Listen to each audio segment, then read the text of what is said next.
Shane Stacks on the radio. Oh, yeah. I love that. Shall we play a game? Why, yes. I believe we shall. Oh, I got a live one here. Getting geeky in Little Rock, it's Shane Plays Geek Talk, a journey into the things we love. I'm your host, Shane Stacks. Thanks so much for tuning in, whether you're listening on the radio on Saturday at 1 p.m. in the Little Rock, Central Arkansas area on 101.1 FM, The Answer, or if you're listening via the live online stream at 1011 FM, theanswer.com, or if you're listening after the fact by podcast or on Krypton Radio or on YouTube or one of the many ways the show goes out. I'm just glad to have you. So excited to have my guest today. This is somebody that I've been following and chatting with here and there on Twitter, loving his work. I think not only is he a great talent, but he's got a really amazing attitude. And I think especially these days when things are so divided ideologically, people are just arguing about everything. I think that his approach is super important. So he's a double or even triple. He's a triple plus threat in his and what he does. He works in several industries, but he's at least a double threat for me. And that I love everything he does, and his personality and how he approaches dialogue, I think is very cool and very, very admirable and needed. But with no further ado, I want to introduce you to Bryan Edward Hill, who is a comic book writer, a screenwriter, and other things. I'll let him tell you a little bit more about that. But Bryan, thank you for coming on. Welcome so much to Shane Plays Geek Talk. Oh, well, thanks for having me, man. This is great. Yeah, so you are in L.A. I am. I'm in downtown L.A. So is it just like tumbleweeds, or what's going on out your window? Well, the funny thing is, most of the time when you see like the densely populated images of downtown LA, those are people who come in and out for work, or people who are coming downtown from the west side to just visit downtown. Right. Now that we're under lockdown, it's pretty much relegated to the residents of downtown, which is a much smaller fraction of people, right? So it's a little John Carpenter out there, and the streets are kind of vacant. It's a little surreal because now everyone is wearing their own version of PPE when they go outside, virtually everybody. I looked like I was holding up a stagecoach when I went to the grocery store yesterday. So. Well, I have a cloth mask that I wear, and then I have a balaclava that I wear over the cloth mask. And then if it's the daytime and I'm walking my dog, I also wear sunglasses. So I kind of look like Snake Eyes. I love that. I love that very much. So I have to ask, what kind of dog does Bryan Edward Hill have? Oh, he's a puggle. He's a cute little guy. Yeah. I've had a couple dogs. I had a Akita at first when I moved to LA, and then he passed. I'm sorry. And then I got this, we got a little small dog, a little lap dog. And he's great because he can sit next to me on my couch while I play video games. That is great. Well, as long as that come up, what video games do you play? I know you were involved with adapting Just Cause 2, I think, into a screenplay. So what kind of video games do you play? Well, right now, I've been playing a lot of open world games because it lets me go outside. Okay. Sure, why not? Yeah. So like sometimes I'll just put on GTA 5 because it looks so much like Los Angeles. Right. And I'll just walk around that game world. And let the mind kind of get fooled into thinking that you're out there, because I have a projector set up in my home office. So nice. It plays itself out in a big 110-inch screen. So I've been playing that, Forza, the Need for Speed Heat, driving games are fun now. And recently it's been a lot of Ghost Recon Breakpoint. Well, okay. And that's just to work a little stress out, right? That catharsis. It's meditative, especially open world games for me.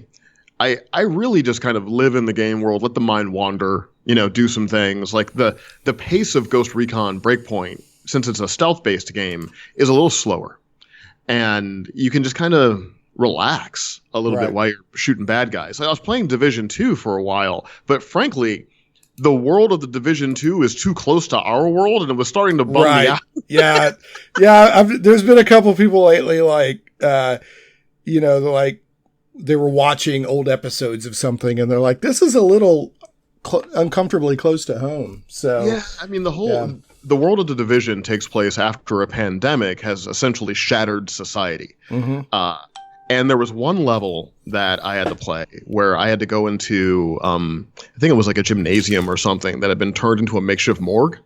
Oh, no. Yeah, and it was like hospital beds and body bags. And there was one empty hospital bed in the game world that had a stuffed animal on it and like it around. And I was like, you know what? Yeah, that's a little close to home. Yeah, I mean, it really is. Right now. A little too much right now. Yeah, I mean, and it's I think maintaining a positive attitude right now and focusing on what you have as well as being wise and cautious about what's going on in the world is super important.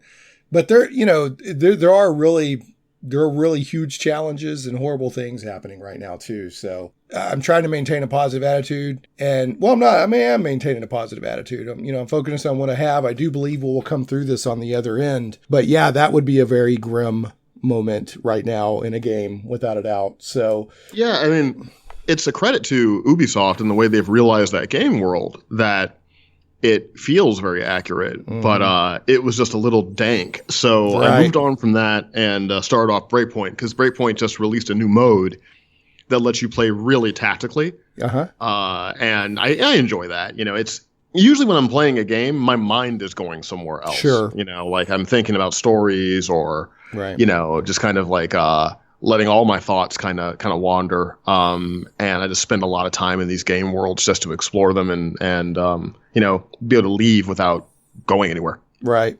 So, folks, Bryan, and we will get into this, but there's some fascinating discussion here. And as most people know that are, well, if you're a long-time listener to the show, I let the discussion go where the discussion goes. I try not to keep it as a super formal interview, but just to let people know, Bryan is a screenwriter, a comic book writer, among other things. And then he's also, as you hear, a video gamer. So I've got to ask him, as a writer, as a creator, do you feel that, I mean, because you live in story and narrative structure and character motivations, I mean, you live in that as you're living, thinking about those things. So does that enhance or detract from your enjoyment of entertainment? I mean, do you just spend, are you like Neo looking at the code, or can you back off a little bit and just enjoy it for what it is? It comes and it goes, man. I find the hardest part isn't like slowing down my analytical mind, when I'm watching something, because that's easy. You can just kind of watch a thing and because I think when we watch a thing, we're going to have an experience. So because we're planning to have that, it's easy to slow down that part. The difficult part for me is I get influenced by what I consume, right? So let's say I'm working on like superhero stuff, like Batman and the Outsiders, for instance. If I watch like an indie drama in the middle of writing one of those scripts, it'll take me off the frequency of what I was writing. Right. So I tend to like watch things and read things and experience things that are somewhat close to what I'm working on until I finish that project. Then I can get to other things. The same thing if I was working on like a indie drama screenplay, like I'm getting ready to start one now for a producer. Well, when I get into that, then I won't be watching as many big genre films and that kind of thing, because I work by immersion, and I like to kind of sink myself into the culture and the grammar of whatever I'm kind of doing. So I tend to kind of go over here for a little bit and play around with that, and then over here, maybe I'll make some music to, get me in the vibe for something. But it means I can't just ingest everything willy-nilly, because it'll just take my mind to a totally different place. Right. Okay. Well, that makes total sense to me. So do you have, speaking of, you're talking about you have a new screenplay that you're gearing up to write, or maybe you've already started writing. Do you have any projects going on right now that you want to make sure to highlight or promote? I wanted to give you some time to do that. Well, a lot of the screenwriting things I do, I can't talk about because that's part of the contract, right? So the way studios work, when they hire you to do a thing, they kind of want you to keep it under wraps until it comes together, because they just want it to be the splashiest thing possible. But what I can share is I wrote a film called Zone 414 that was shot in January. And it's in post-production now, and it's starring Guy Pearce, Travis Fimmel, Matilda Lutz, and it's a sci-fi, sort of thriller. So that'll be on the way. And then I've got more stuff coming. Titans is still going. I'm a writer-producer on that show. So, right. Anyone who follows me on Twitter at Bryan Edward Hill, that's Bryan with a Y. Why? Because we like you. And I do recommend that. There. I do recommend that Twitter account. I talked over you, Brian. You were saying you can get your updates there. I apologize for that. But it's all good. Yeah, I totally recommend. You're one of the best Twitter accounts out there. So, I mean, I saw you today earlier legitimately asking somebody that was having a hard time if there was any way you could help. And I know that you mean it just based on, keeping up with you online for a couple of years now. So speaking of, it's Zone 414, right? Is that the, okay. I saw that on IMDb, on your IMDb page, and I saw that you've got a producer credit on that as well. So you're a writer, producer. So that was your concept, or what exactly, like, what was did you come up with the whole Zone 414 thing, or did somebody ask you to do the screenplay, or how did that work? Well, in that case, that was my original concept, and I wrote the screenplay based on an idea that I had. Sometimes, so screenwriting, for those who are interested in the profession, can sort of take one of two forms. One form of your employment is a studio wants to get a story, and they interview writers to find a writer to write that story for them. Included in that is sometimes a studio wants you to rewrite something that they've already commissioned, and the draft doesn't fit their needs for one reason or another, and they're looking for new writers. And so a lot of your work is going to be that. The other side of your work are projects that you just do yourself. Right. It means you're not getting paid to write them, but you write them because you see them in your head, and then you have to find people that want to make the movie. In this case, this was a movie that I had intended to make myself when I wrote it. Ah, okay. And then I got busy. And good busy, but still busy. So it was just sitting there, languishing. And a music director friend of mine, Andrew Baird, he had directed a video for The Weeknd, and I'm a huge fan of The Weeknd, and so I became familiar with his work from that. And Andrew's a funny, crazy Irish guy, and he just really responded to the script. So the producing credit really is, I didn't charge them my normal rate for the script, because it was going to be an under $5 million movie. Okay. So I took a pay cut and instead took a producing credit and was a little involved at the periphery with some of the creative production issues. But they shot in Belfast and I stayed here in Los Angeles. So I really wasn't there day to day. And the reason I'm making a distinction is I don't want to insult people who actually are day-to-day producers on a movie, right? That's a hard job and it requires a lot of a person. This was a case where I got a producing credit and I did a little bit of this. I had some input with casting and talked to some actors and all of that. But that was really Andrew and his team in Belfast that did most of the producing there on that one. So was that hard for you to be in LA while that was going on in Ireland, with it being sort of your baby? Or did you just, what was that like? Not really, man. Like, I've also been working in TV for 4 years and working in comics for 10 years. And, I've been, selling screenplays for like the past, 10 as well. You sort of just realize that unless you're making it yourself, it's just not going to be what you saw in your head. Right. Mm-hmm. And you have to let that go. And Andrew, being a friend of mine who has a very different sensibility than I do, and I didn't want to hamper his creative vision. So I told him, look, you have to make the movie that makes sense for you, and if you're making choices I wouldn't make and all of that, that's irrelevant because you have to make this movie. You're going to get the directing credit.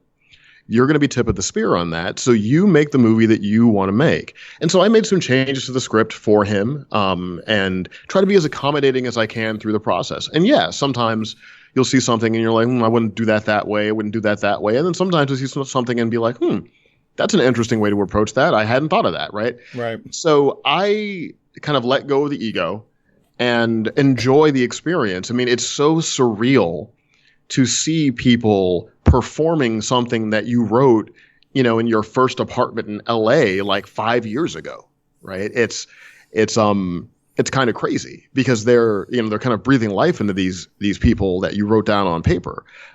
So I just tend to enjoy those aspects of it, and I just don't get wrapped up in it. Because I'm also a filmmaker, I think it's easier for me to let go, ironically, right? Because if I wasn't a filmmaker, maybe I would feel like I have to find a director that's going to do exactly what I want to do because that's the only way. But I feel like I'm going to make a movie at some point relatively soon, probably, right?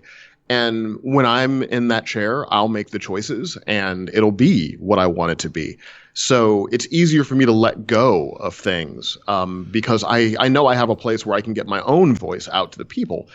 And as a fellow filmmaker, I want to give other filmmakers the space that I would want to approach material. So I really just relegate myself to a support role. Actors have questions, I'll answer them. Like I had a lot of conversations with Guy Pearce, who's a lovely man. He's just great. And I talked to him. I talked to Travis Fimmel, Matilda Lutz, and they're all like really great talents. And you just try to support the efforts of the people that are boots on the ground making the thing, and let go of your expectations and just see what bubbles up. So when you say it's not, I mean, it's a multi-million-dollar budget movie, but it's not like a blockbuster budget. Is this something that's going to get a wide release, or how can we expect, Zone 1-4 to come out? Like, I don't know. I mean, you'll definitely be able to see it streaming in places like Netflix and Amazon. I don't know if we're going to do a theatrical or not. I mean, that's stuff that's above my pay grade, frankly. Gotcha. There's so many moving parts when it comes to making a theatrical presentation of a film. It isn't just quality of film. It's also the willingness to spend the money on marketing. And, I think we have a distribution entity in place, like a studio. I don't want to say which one because I'm not certain, but it's going to be up to the studio whether or not, they have the liquidity to put a big marketing campaign behind a movie. And because this is kind of an avant-garde, riskier sort of movie. I mean, it's a sci-fi thriller, but it was never intended to be a blockbuster. I mean, I was going to make this as kind of a weird Soderberghian, kind of strange Kubrickian almost thing, right? So it's not, I think, built to be the most commercial thing in the world, and it might do well kind of having either limited release or direct to streaming releases, like similar to movies like Mandy, that Nicolas Cage film. That is getting so much crazy word of mouth. I haven't seen it yet, but I've heard it's nuts. It's so good. It's so good. Like that filmmaker Panos Cosmatos, I love his work. And my friend Aaron Ahn co-wrote the screenplay with Panos, and I think it's a really cool movie. I'm not saying the Zone 414 is nearly as good as Mandy. That's not what I'm saying. But I do think that the audience for avant-garde science fiction might be more streaming than theatrical, which is just the reality of the business we live in. Well, and streaming these days is not second rate or anything. I mean, you got not Coppola, The Irishman went to Netflix first. I cannot believe I'm forgetting the name of that director. He's only one of the biggest directors. Martin Scorsese. Scorsese, yeah. Or he's only the next Martin Scorsese, as they said in Singles. I don't know if you ever saw that movie or not, but sure. He's only the next Martin Scorsese. Yeah, I mean that went straight to Netflix. So, and I think that when we come through the other side, and again, people, I absolutely 100% believe. And it's not just willful thinking or wishful thinking. I firmly believe we're going to come through the other side of this pandemic. And there's going to be some changes in behavior because people have been forced to stay home and experience life differently. And I think streaming services are going to have even more, respect after this as primary sources of entertainment, and not just we'll stick it on their second. Well, when it comes to entertainment, technology has always played a part in the evolution of entertainment and its position and relationship culturally to the audience, right? So when I was a kid, I remember the first days of Betamax. And for those listening who have no idea what I'm talking about. Yeah, I do too. My dad had a Betamax. It was the progenitor to VHS, right? It was you go to a video store, you rent a thing, whatever. And that was my experience. Films were in theaters for longer periods of time. There were less films in theaters. So primarily you went theatrical. But, if you're a young person growing up now and, in the age of smartphones and everything else, look at services like Quibi that just started. So people's relationship to media has changed. I mean, no one could have predicted 20 years ago that people would be podcasting and doing radio shows, all across the world, right? Just doing it, just broadcasting to people.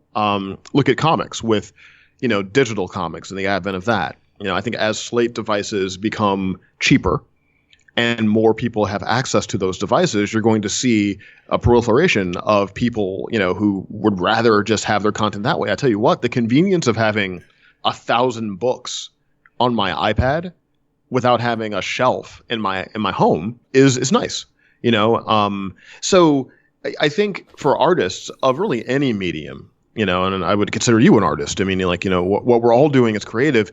We have to be fluid, and we have to respond to the waves of culture, right? And if you're so dedicated to one format or another one, you're going to find yourself on the path to extinction, I think. And so for people older than me and people that come from a certain cultural worldview that might look at direct to streaming in a certain way, I can promise you that audiences don't. A lot of people. There's people. It's gonna come up. We're getting soon to where the generation that becomes teenagers has always had like Netflix. You know what I mean? So they're used to just having media there instantly. When I was a kid, take a movie, The Killer by John Woo. Right, John Woo was one of my favorite filmmakers growing up. It's an action filmmaker from Hong Kong. Loved his movies. Sure. Mm-hmm. And they were impossible to find because they weren't on cable. And not many places had the videotape, right? Like Blockbuster didn't carry weird Hong Kong action films. Yeah, you had to go to some specialty store, in some weird place downtown. Some mom and pop store where someone there had a passion for filmmaking and strange films, and you get in a waiting list, and then they would call you when the film came in, and you would rush over. That was my whole experience of entertainment. These kids now, they can just Google and get it, whatever it is, instantly. Mm-hmm. Right. Mm-hmm. And they're used to things being fuzzy until the connection gets solid and then it gets better. And, so the things that might irritate people who never grew up with it, right? The smallness of the screens and, watching with all these distractions, that's just the experience that they're used to having. And, you have to respond to where people are and behavior instead of trying to change behavior. I think that's one of the things that that technology and creativity does best is they respond to where people are rather than trying to force people back to a thing that they like.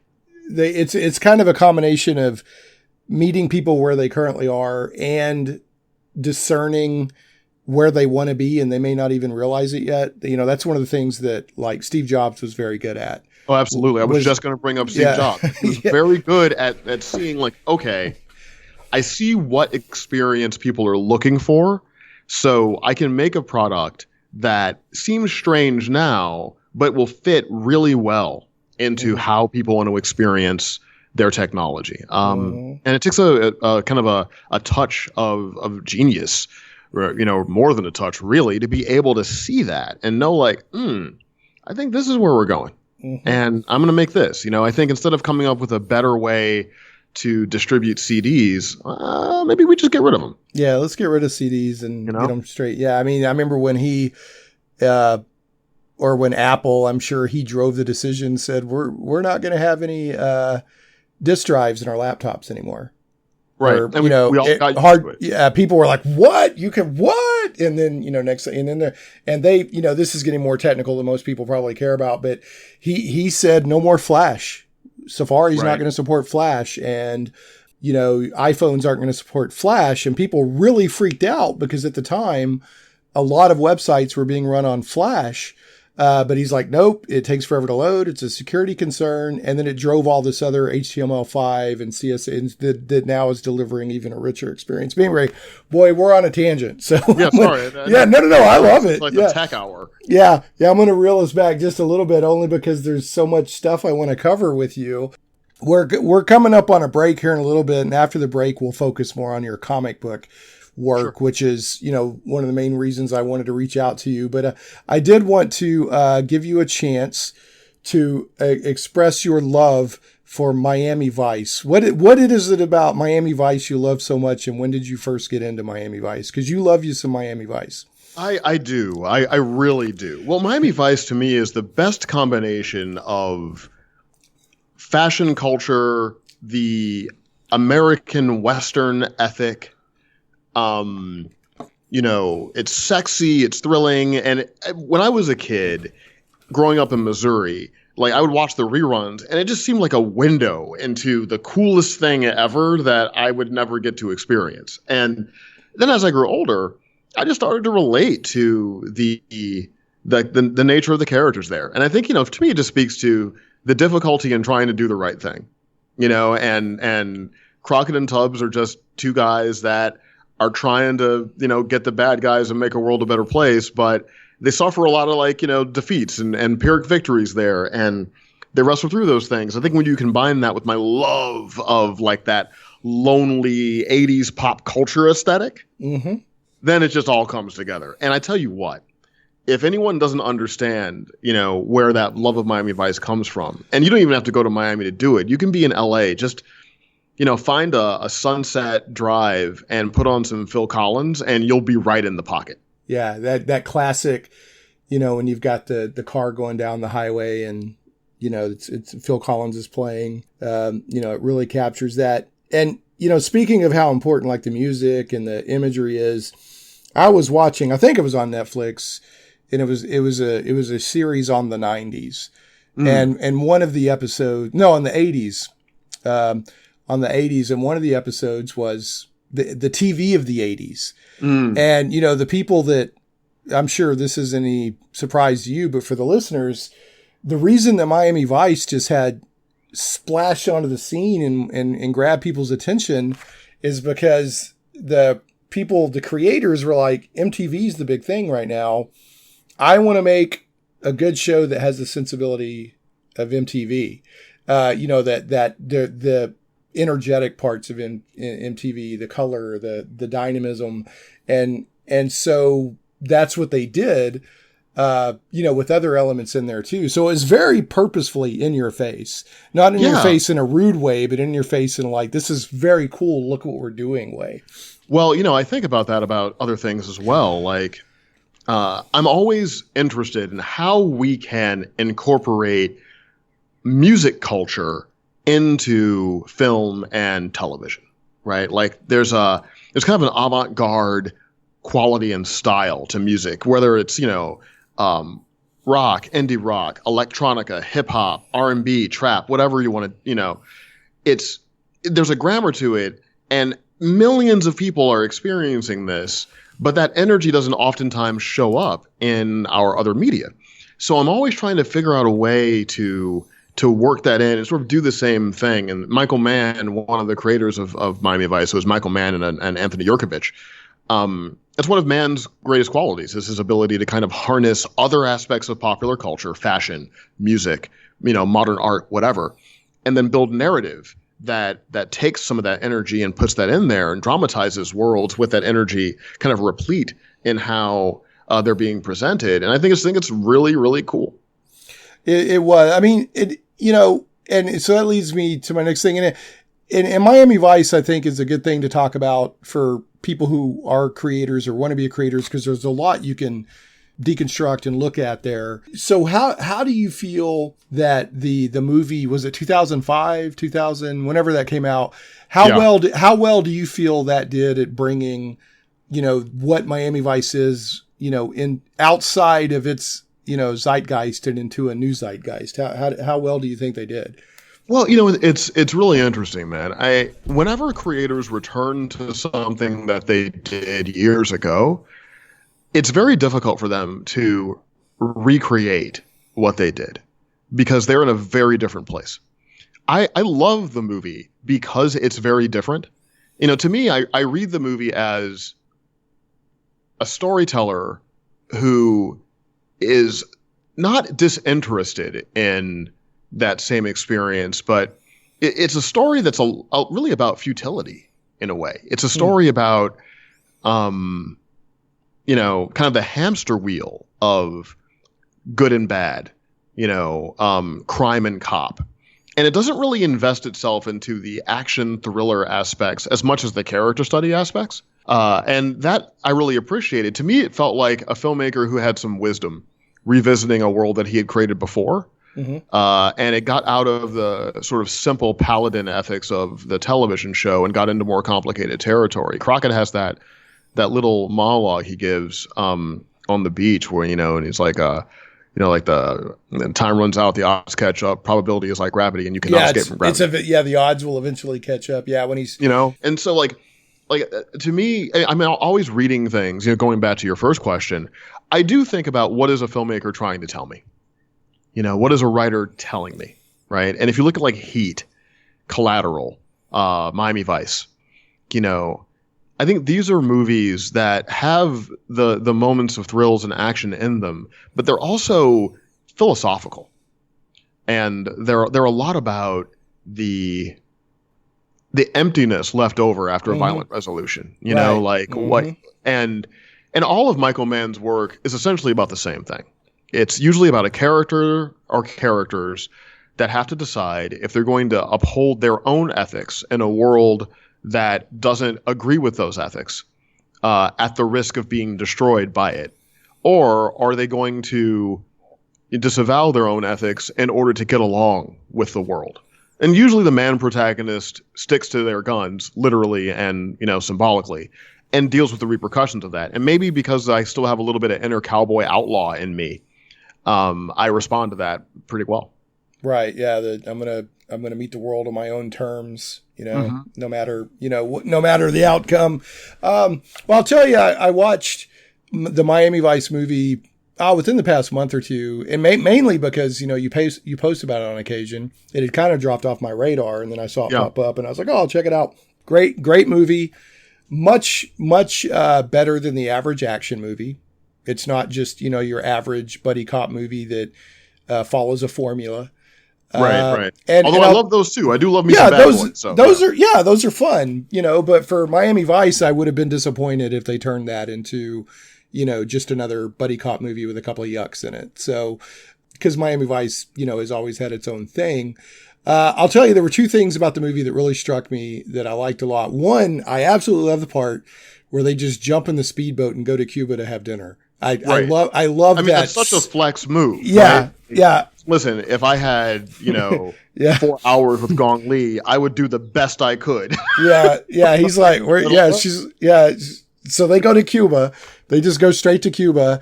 And the other thing that really struck me was how the cinematographer, whoever came up with this, how they did the gunfights, because they had impact and they had punch and they had energy, but it felt like it was a documentary. I mean, it felt very realistic how they did the gunfights. I was very impressed with that. Well, it's people are so fluent when it comes to cinematic grammar. They don't even know that they're so fluent, right? Because we watch so many things, and it's very difficult to get an audience to feel surprised, and the use of digital photography, documentary style within fiction sort of helps trick the mind, right? Like your mind subconsciously reads those images in a different way than it would read something that looks obviously like fiction, and it can feel more real, right? And I think it's effective that way.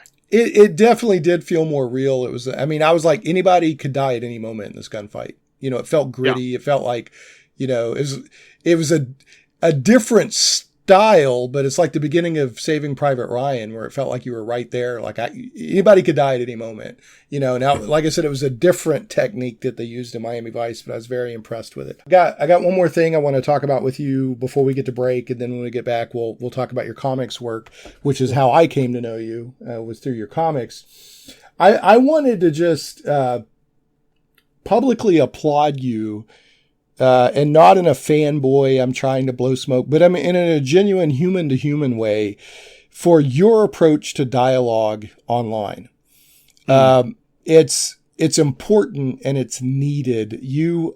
I have never, even when I can tell that you're obviously upset about something, I've never seen you tear into anybody or just blast something off just to feel better for yelling and diminish somebody else. Even when people have diametrically opposed opinions to you, you try to dialogue with them. And I do, and I really appreciate that because and we need more of that. because things have gotten so divided in the past few years where everybody is just running on anger and sound bites, and there's no nuance, there's no substance, there's no seeing other people as human beings. Like God has done a lot in my life, but one of the main things he's done is he opened my eyes to other people are not extras in my movie, right? Mm-hmm. They're universes, they're entire universes unto themselves, just like I am. So when you dialogue with people like that, that's very meaningful and touching to me. And I want to recommend people follow your Twitter so that they can see what I'm talking about. And we need more of that. There's a maturity and an empathy there that is sorely lacking. There are a few people out there that demonstrate it, and you're one of them. And I just really appreciate it. So like I even, I'll see you tweet sometimes and I'll be like, you know what? I think Bryan and I might disagree on that topic, but if we talked about it, there would be respect. So I just want to, I don't know if other people tell you that, but I want to tell you that. I think it's very important, and I appreciate you having that approach. Oh, thank you, man. I appreciate that. Just real quickly, all I'll say about that is, look, we're going to disagree. People disagree, right? And disagreement is good because disagreement leads to revelation, right? If everyone thought the same way, then we wouldn't be able to solve problems. But the problem we run into is when we demonize a person because they think a different way than we do about a thing. And everyone is educated by what they've learned, academically, and also what they've learned by just living their lives. And truth is different for different people, right? So it's important, I think, to have these dialogues, without it just turning into insults and all of that, because we need to trade ideas with one another to find solutions, right? Like, and and I'm not speaking like directly politically, but we need both the right wing and the left wing because they complement each other, right? Like we need the yin and the yang, Right. And I 100% agree with that. There's no balance. You need balance, because any one point of view that just runs away with everything is going to be somewhat blind to the effect of what they're doing, And so when it comes to online stuff, I don't know what someone's going through, man. The worst thing in the world would be for me to berate somebody that I haven't even met in person because they said something that I disagreed with. And they're already having a miserable day and I made their day worse. Right. I never want to make someone's day worse. So even when I might criticize a thing or an institution or something, and someone might have a different point of view, and they articulate it, even if they articulate it in a somewhat rude way, I'm not going to feed that rudeness back. I'm going to try to engage and try to turn it into a dialogue. And 90% of the time, it gets there.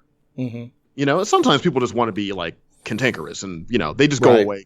Some people are just looking for a fight no matter what. And when you don't fight, they just go away because they're like, well, he's not going to play my game. But most of the time, people are like,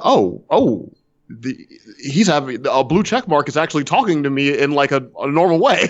Right. Yeah. Not dismissive or what are you doing down? What are you doing down there, plebe kind of thing? Right. So they come off of their thing and like, wait a minute. I'm sorry. I didn't know you were having to have a real conversation. Well, the reason I feel like this is this, and then we get into nuance. So yeah, but thank you for saying that. I'm not special. I just, I grew up in Missouri, bro. And when you grow up in Missouri, you got to get along with people that are different. That's one of those states. It's kind of a purplish state that leans red some places, leans blue other places, So like you're going to know people that are just different. Mm-hmm. And you're just going to have to figure out common denominators. And that has a lot to do with it. I think if I grew up in a place that was, solidly one thing or another thing, I might be a different person. But because I had to grow up and find commonality, I think it just stuck with me. Right. Well, that's fair, man. I appreciate it. Very much. Like I said, it's other people are real people. They're not just, some cardboard cutout, they're, and like you said, I think that's another important point. You don't know what's going on in their life right now. You don't know what's happened to them today. Why are they venting? Why are they so upset? Why are they so dismissive? So anyway, and, sometimes I think of it like, You know, the little toy where it's a bunch of metal balls hanging on strings and they click clack back and forth. Mm-hmm. Well, they won't keep click clacking if you stop the clacking on one side, right? If you don't push back, you know, you can stop that swing and that back and forth of all the yeah. And so, you know, if you just kind of disrupt the rhythm there. Anyway, I'm going to go ahead and get us to a break. Cool. And when we come back, we're going to be talking about your comic books, which again is how I came into the world of Bryan Edward Hill, although you're a screenwriter and, you know, involved with movie making and you way back in the day, you were a boom operator, for goodness sake. So I went through, through your, so, but I'm going to focus on comics when we come back. And again, your Twitter is Bryan Edward Hill, correct? Yep. It's just my name. Yeah. You know, I've had it for a long time and didn't want to think about a cute nickname. So I was just like, I'll just put my name out there. Well, I think I recommend everybody follow that Twitter account for multiple reasons. So anyway, when we come back, we'll be talking more with Bryan Edward Hill on Shane Plays Geek Talk. Are you a fan of thrilling adventure, daring suspense, and just a touch of romance? Cursova has you covered. Since 2016, Cursova has been publishing the very best in contemporary fantasy and science fiction, retro pulp, and for you D&D gamers, Appendix N style fiction. Based in Little Rock, you can pick up their flagship magazine locally or at Michael Tierney's The Comic Book Store on Treasure Hill Road or Collector's Edition on JFK in North Little Rock. Swing by one of Michael's stores and pick up an issue or find them on Amazon. CIRSOVA, doesn't start with a K, it starts with a C. CIRSOVA, Cursova Magazine. Check them out today. And speaking of Michael Tierney's comic book shops, comic book lovers, head to Michael Tierney's local comic book stores for the newest books on the shelves, plus a fantastic selection of back issues. Visit the Comic Book Store on Treasure Hill Road in Little Rock and Collector's Edition on JFK Boulevard in North Little Rock. And don't forget to click on over to the wildstars.com. Michael Tierney knows comics. In addition to being in business for nearly 4 decades and publishing his own comic book series, The Wild Stars, for almost as long and still going, he has written multiple columns for comics magazines and is an Overstreet Price Guide advisor. Michael is also the author of the wildly successful, high-quality, 4-volume labor of love, the Edgar Rice Burroughs 100-Year Art Chronology.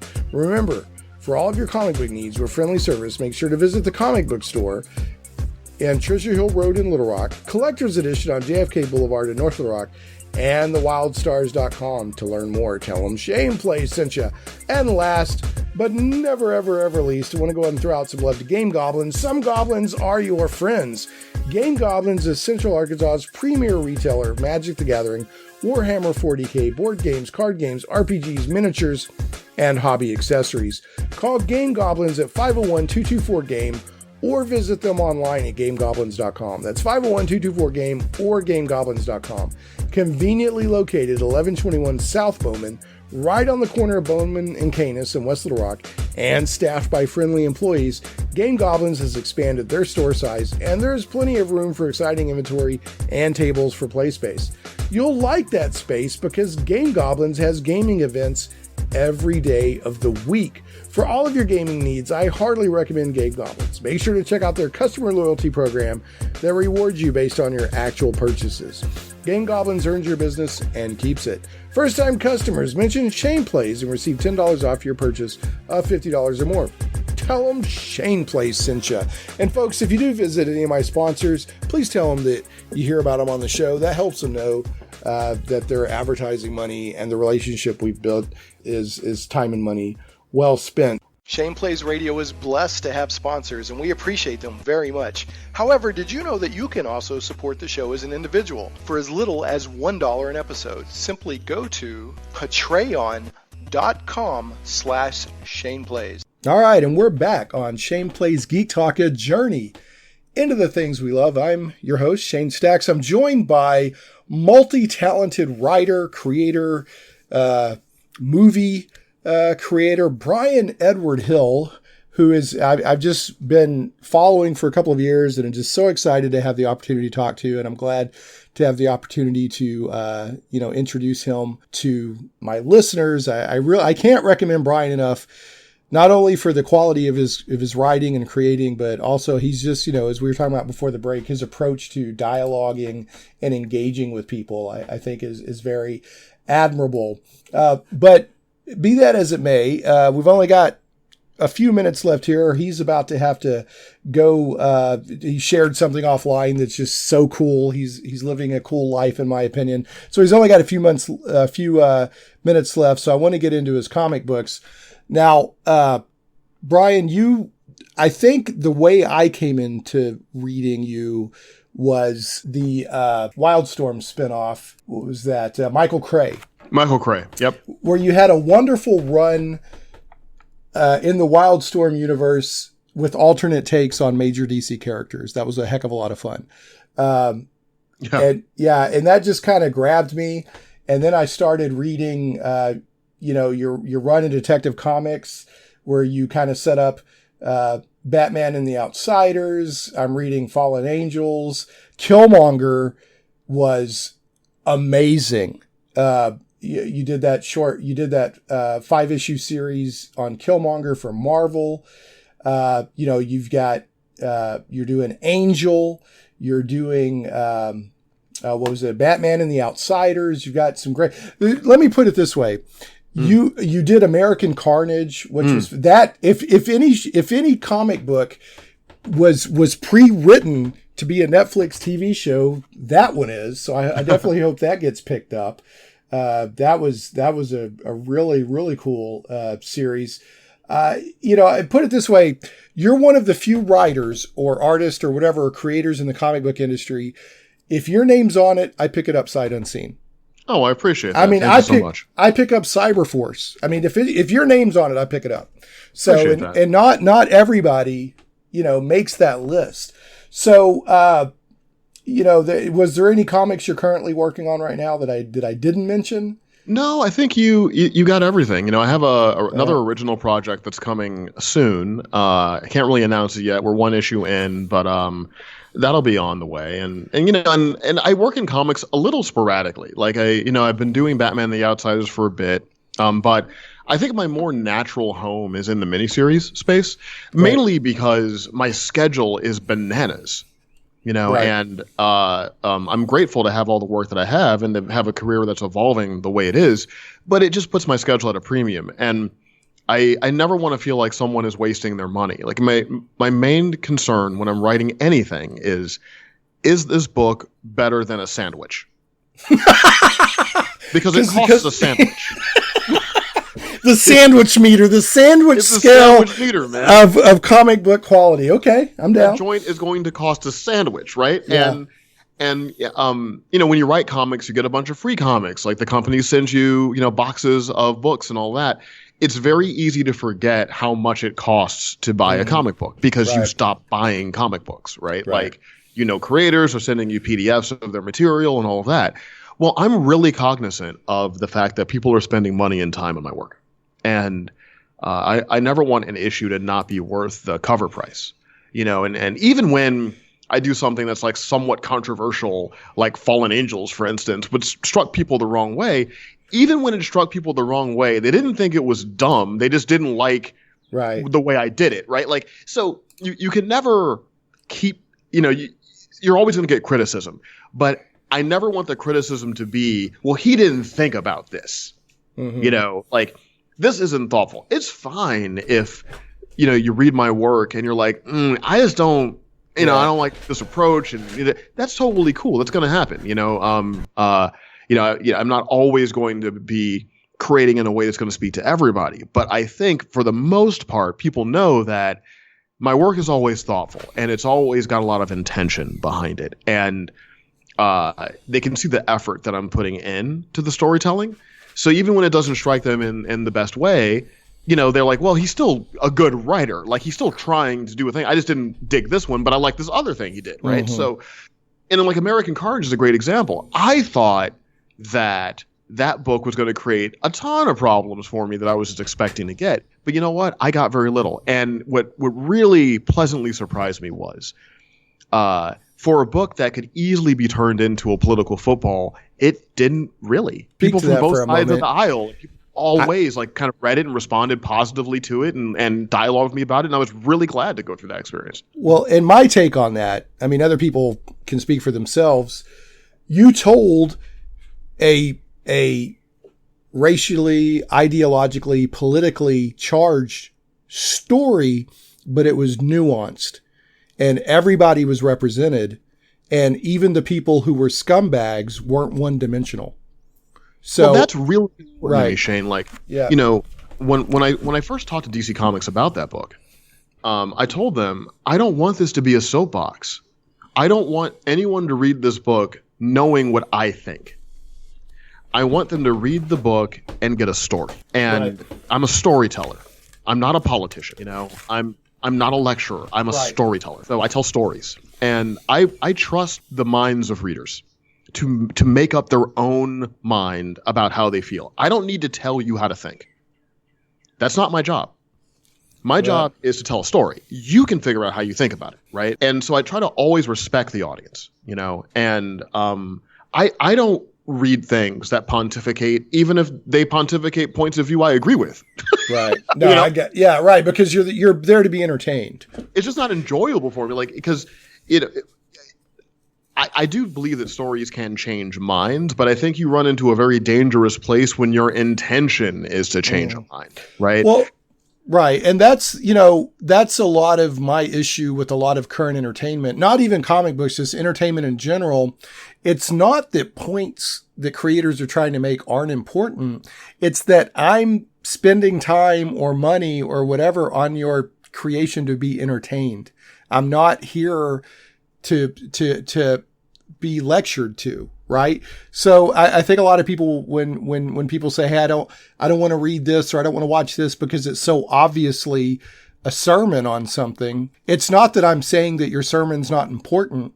I'm saying that I'm trying to get away from the real world for a few minutes, you know, and that's my take on it. Yeah, and I try to be very clear in the presentation of my work. You know, even on Twitter, you know, I would tell people like, this book deals with these things, but Batman doesn't, right? But Angel won't, right? So, you know, I'm letting people know, like, hey, if you like Michael Mann, Martin Scorsese, you know, gritty crime thrillers that are challenging, then yeah, American Carnage might be your thing. If you don't want to deal with all of that, then read Batman and the Outsiders, because that's a fantasy action story with, you know, I think good characterization, right? So, and audiences are smart, man. Like, they know, like, and they respect that, right? Like, when I've never had a tremendous amount of difficulty with the current kind of back and forth cultural war going on in comics. One, because I don't feed into it. I try to treat everybody with respect, and generally I get respect back. Two, I don't see the point in exacerbating conflict. Right. What does it help? There's no percentage in it. All you do doesn't help. All you do is thump your chest to make yourself feel good for a second. But and I think it's my responsibility to be an ambassador to my point of view.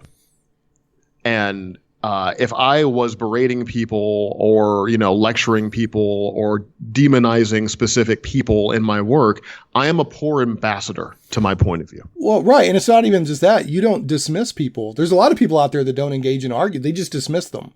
Like, well, you're not writing the book. You don't know what you're talking about. Just go away, you know? And, you know, you don't do that. So, but yeah, I think that American Carnage, I think anybody from any background can read it. I mean, I'm just a regular suburban, you know, white guy.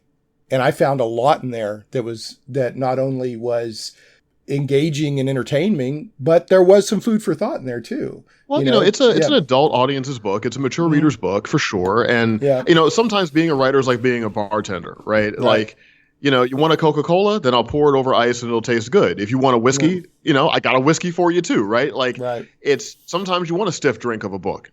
And then sometimes you're like, you know what, man, I had a bad day at work. My boss was difficult. I just want to, you know, go into the world of Batman. Yeah, I want to watch Batman break somebody's nose. So what I try to do is while I always want my work to have depth, meaning, I always try to know kind of, you know, who's my audience really, right? And think about when I come to that stuff. Like, there are times when I want to watch Academy Award winning movies. And then there are times when I just want to watch Bad Boys. No, I get you. I just want to watch Mike Lowry, and I need that right now, right? So, because my interests, I think, go across the board, I'm hopefully able to create things, with that space. And like something like Killmonger, it's the character always decides the tone, right? So, Eric as a character is a certain thing. Like Angel means I have to bring horror into that book, and there's a lot of horror in Angel because that's the world of Angel, but there's also some comedy there and all that. So I enjoy kind of working in a variety of voices and ways, and I try to be as invisible as I can in the work, so you don't feel like, oh, I can hear Bryan. You feel like, oh, these characters talking. I think that's another strength of yours, because I've read a lot of your books across different genres, and even books that are in the same genre but have a different mission or whatever. And I always feel like I'm reading a unique book, that reflects those characters. So, and like Killmonger, I thought the Black Panther movie did a fantastic job of making Eric Killmonger, somebody who, even though I didn't like what he was doing, I kind of understood where he's coming from, like he, and your series did the same thing. I may not have agreed with him. I may not have liked everything he was doing, but I understood why he was doing what he was doing. So, and I thought that was a really strong feat of writing to take that aspect from the movie and, also can, do it in a comic book. Cause sometimes it's hard, like in a movie, they're different mediums. So the fact that you were able to make Eric Killmonger, who's like one of the huge Black Panther villains of the Marvel universe, sympathetic in his own story was, that's not easy to do, I guess. Well, I think that's the discipline of storytelling, right? Like it's, I've been very fortunate to have met a lot of actors, in my time. And, when you talk to them about like playing a character and all this, I had a conversation with a pretty notable actor. I don't want to drop names, but, he's played a lot of bad guys, a lot of crazy people. And I asked him, like, does it stick with you or is it hard? He's like, no, that's just kind of the job. The job is not to judge, is to create and not judge. And you have to trust the fiction to do what it does. Funny thing about Killmonger, I didn't want to do it at first. Oh, really? Because I was like, when Will Nevins reached out to me, and I was like, man, is this like just a tie-in? I don't know, man. I don't just want to do a thing because the movie made $1 billion and let's put more stuff on the shelf. Right. And Marvel assured me, like, no. You can tell the story you want to tell. And what I was really interested in was exploring the seduction and the price of revenge, and what it takes from you. And for me, Eric's story is a really tragic one because he's a character that cannot get past his own anger and takes all of these massive gifts that he has, but he can't separate it from the trauma of his upbringing, and he doesn't reach his potential because of it. And I thought there was an important, important's a big word, but I thought there was a useful fable in that. Because although one could read Eric in very specific cultural ways, I think there's also a universal quality to that feeling of, I was passed over, right? Like, you guys got everything, I got nothing. And you think that you get to be the lauded ones, the heroic ones. But I'm going to show you that that's bankrupt. I think we all feel like that at some point. I think we're all frustrated with where power sits in the world and sure, and however we express that. I mean, the funniest thing to me, if you flip between MSNBC and Fox News, both networks think everyone else is out to get them. The mainstream news, I'm not like mainstream news is evil like a lot of people are, but it's just two sides of the same coin. Well, there's a universal feeling, right, that something is getting in the way of me being able to realize myself. And when you catch, again, like if you just look past the stuff and really get to what the emotion is, what the feelings are, then you see the opportunities for storytelling. And so because Killmonger was part of the zeitgeist, that moment, I thought, well, this could be a really interesting way to explore those ideas and take people on a journey with this guy. So maybe, they can reflect a little bit on their own lives and their own choices. And I mean, I was an angry kid growing up for a lot of reasons. And I had to work myself through that. And it got easier the more successful I got, honestly. But I still remember what it's like. And I still remember those moments in my life where I had a choice. You could either do what your anger tells you to do, or you could put that aside and you could build towards your future. And most of the time I did the latter, but a couple of times I did the former to my detriment, And that's, those are the kind of things that I would like to deal with, whether it's like Batman or Angel, Carnage, Killmonger, what have you. A lot of it is my experience kind of creeps into the fiction. And part of me is always writing to my 13-year-old self. Mm-hmm. Trying to write a book that, like, if I read it at 13, it would have made my day better. Right. No, I totally get it. Yeah, I totally get that. Let me close on a couple of points, if you don't mind. I know you got to bounce. One, you mentioned they're basically, the two different news stations are basically saying the same thing. I spent some time in politics, and in fact, I've been elected twice. I'm not directly amazing. Yeah, I'm not directly involved anymore, but one of the things I've learned over the past, between just doing advocacy and campaigning and talking to people and paying attention, the two major political parties want the same thing. They just have different ways of trying to get to it. And that's what a lot of people don't understand. They'll say so-and-so's evil and so-and-so's evil. It's like, no, everybody's trying to work for the common good. Everybody's trying to work for this, but this side they think this is the way to get there. And the other side has that way to get there. When I was in politics, both sides agreed 80 to 90% of the time, but all the fighting is over on about 10% of the stuff. So, and even then they're trying to get to the same goal usually. Well, part of it, man, is we have entire economies based on conflict, right? I call it the conflict economy, whether it's YouTube, large media sources, what have you. They make money when we're mad at each other. Right. And they're exacerbating these things. But ultimately, life comes down to, how can we all work together? It's the neighbor. It's the person across the street, right?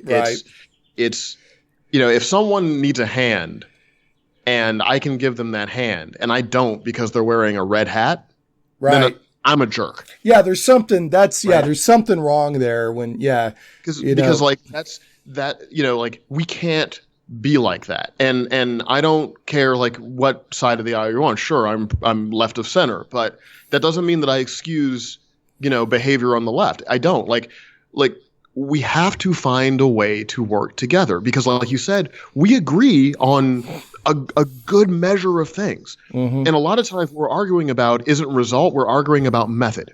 Right, exactly. That's the thing. And, people lose sight of the fact that the motive or the goal is very similar, What I'm hoping is, and I'm not probably won't happen. What I'm hoping is this pandemic is because it's funny, like a pandemic reminds you that we're kind of all part of the same continuum, right? It tells you like, hey, you're all the same. So, maybe not demonize each other so much. And, I care about people. I'm very grateful for the life I've been able to live, the career I have. I mean, I grew up eating government cheese sandwiches growing up in a single parent home in St. Louis. And I've managed to achieve a lot of the things that I dreamed of achieving when I was a kid. But I still remember what it's like, to be frustrated and to feel outside of a thing and to feel like you're being left behind. And,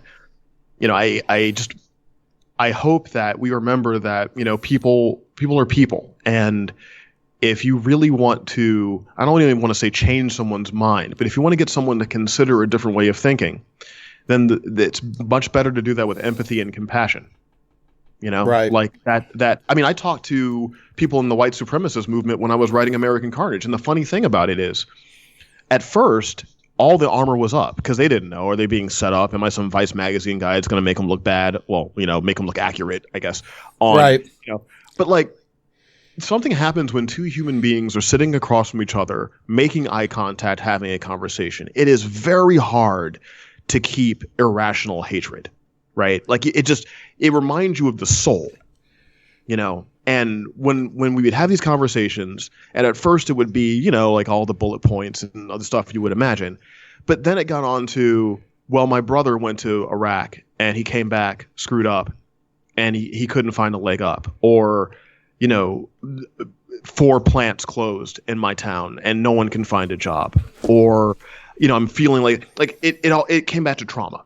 Mm-hmm. And when I would talk, and I would say, well, I grew up like this, I grew up like that, I grew up like that.